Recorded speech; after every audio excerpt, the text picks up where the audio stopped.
Alright guys, welcome back. Back for my part 2 of my 2014 Customs update. This time I'm doing the zombie edition, so I made quite a few zombies. Again, I can't fit them all in, but I kind of picked the highlights. And I'm going to save probably my best 2 customs of last year for the last thing that I'm going to show you. So, the first one here is sort of like a toxo zombie or a hazard viper zombie. I think of it as a modern take on the toxo zombie. The toxo zombie was a G.I. Joe figure, a Cobra figure actually, that came out in the vintage collection. It was a zombie, a toxo viper that had turned into a zombie because it, got exposed to the toxic waste. This is based off of the Hazard Viper, which is came out in the 30th anniversary edition, and I used a Army of Darkness Deadite figure to add some zombie parts to it. So you can see, I take the helmet off there. There's the Deadite's head, and the battle, or the not the battle, the armor and the hazard suit has been compromised in many places. You can see there's a little hole right there where it looks like the waste has eaten through. Another area in here, and you can actually see his guts kind of coming out there and rolling over. And actually, for that part, I used a Montezuma skeleton figure that came with one of the G.I. Joe DVD packs. It had like the spine showing and the pelvic bone, and you can kind of see the pelvis right in there. And I just sculpted the guts and things. Let me see if I can get it off so I can show you a little bit better. And then the rest of it is all Army of Darkness Deadite torso. It made the torso kind of be elongated, but I think it works pretty good. Let's see if I can get that. It's a little difficult to get off. I'll work it around his arm. I almost got it. Alright, so there is the Toxo zombie with the armor off, and you can see some of the armor still. I attached that on there.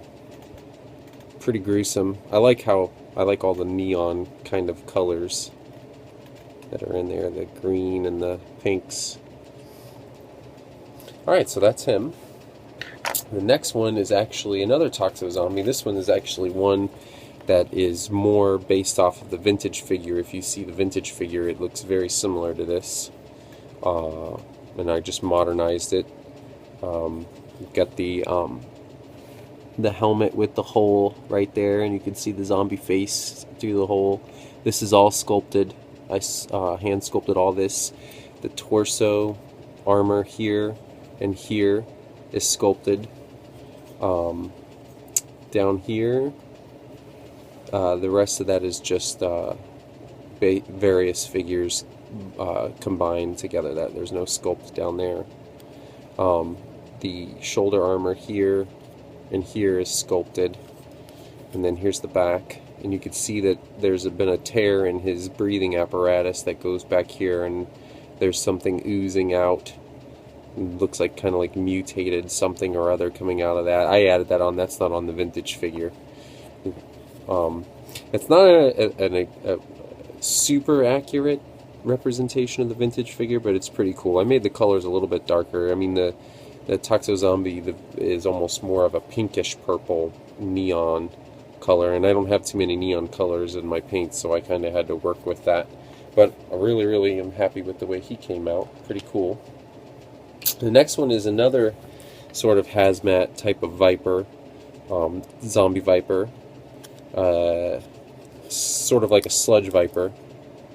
This helmet comes from the zombie viper figure, but I just repainted it. There's the holes. And I plan on making this canister look like it's split and cracked open. It's supposed to be like it has the compound Z in there, which is the weapon, chemical weapon that Cobra has developed that turns their soldiers into zombies. And then the head is the airtight figure, but I cut the face off and put the zombie viper face on there. I got that idea from a dude on his tank. I can't remember what his name was, but he did a sludge viper sort of custom using this same combination, but his was all different colors. But I really liked the way that the zombie face looked coming out of that kind of like cowl there. So, and then of course, you know, you've got your zombie leg and your hand there. So that's him. Alright, now the next one is a holiday themed zombie. And if you follow me on Instagram or Facebook, you've seen this guy. Almost a 100% complete sculpt, but not quite, probably like 80%. And this is my Santa Claus zombie. And so let's see here. The head is almost all the way fully sculpted. The base was a Montezuma skeleton head cast that I got from my buddy Sanitarium Customs. Check him out on eBay for some casts. He's got all these, almost all these parts that I use are casts. The heads and things are cast from him. Then, you know, sculpted. I actually feel like I need to make the Santa hat a little bit wider, so I may go back and re-sculpt that at some point, but pretty happy with that head sculpt. And then this is all sculpt here. And the way it's done, the way the sculpting on these figures is done is, if you follow Customs at all, you'll know Dayton Sithfire 30. He's an awesome artist. He does full resculpts. I learned a lot of tricks from him, among other customizers, and basically you just Dremel the figure down into his, like almost like an armature, and then you sculpt on top of that. Now on the back here, this was a snow serpent, Cobra snow serpent. In the back here I left that. That's actually what the back of the snow serpent looks like. I try not to have to do resculpting if I don't have to, just because it takes longer to make the figure, and I felt like the back was appropriate for a, you know, Santa Claus suit. But the front, you know, obviously resculpted. I did the little bones, the rib cage exposed, the belt, the trim. The hands are not sculpted. I'm not that good yet, so it'll be a while before I can probably do hands. I don't know if I'll ever do hands though, because I'd be afraid they'd break. And then we've got some exposed gore here with more Compound Z coming out. Somehow Santa Claus got into the Compound Z too. And then from the fur trim here down is Snow Serpent boots, which again I didn't sculpt those because thought they were just fine. Now he actually has a companion, and that is Zombie Rudolph. And this is a Skleech, I think it's a Skleech figure that I modified, and I tore half of his face away and exposed his bones, and you know, resculpted all this, resculpted this here, and then painted him. That was pretty fun. Zombie animal, my first. Now this last one is probably one of my all-time favorite customs. Almost 100% sculpt. My first really technically full face sculpt, and that is the Walking Dead Riot Trooper. And I based him off of the actual McFarlane Riot Trooper zombie figure, which is, you know, I don't have very many Walking Dead figures, and actually I have to say thanks again to Sanitarium Customs for that guy, because he sent that guy to me. I had made a couple of these Riot Troopers in the past, zombies, and wanted to make one as close to that figure as I could. So I actually had that figure, you know, on the table as I was sculpting, and tried to follow along and sculpting all the armor here as close to that figure as I could possibly do. And this is the result. And the head is a 100% sculpt.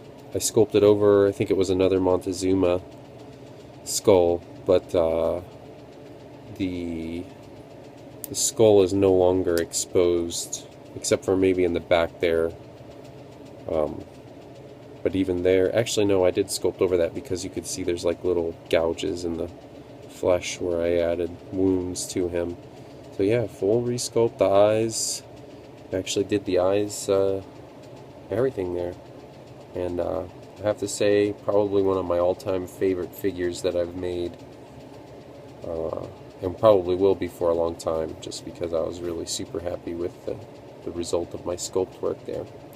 So that's going to do it for 2014 Customs Update Zombie Edition, and I might come back and try to do another video, maybe today, of some of my more recent things, stuff that I've worked on even just this past week, relating to airsofters and that I follow on Instagram. So yeah, there you go. Thanks for watching.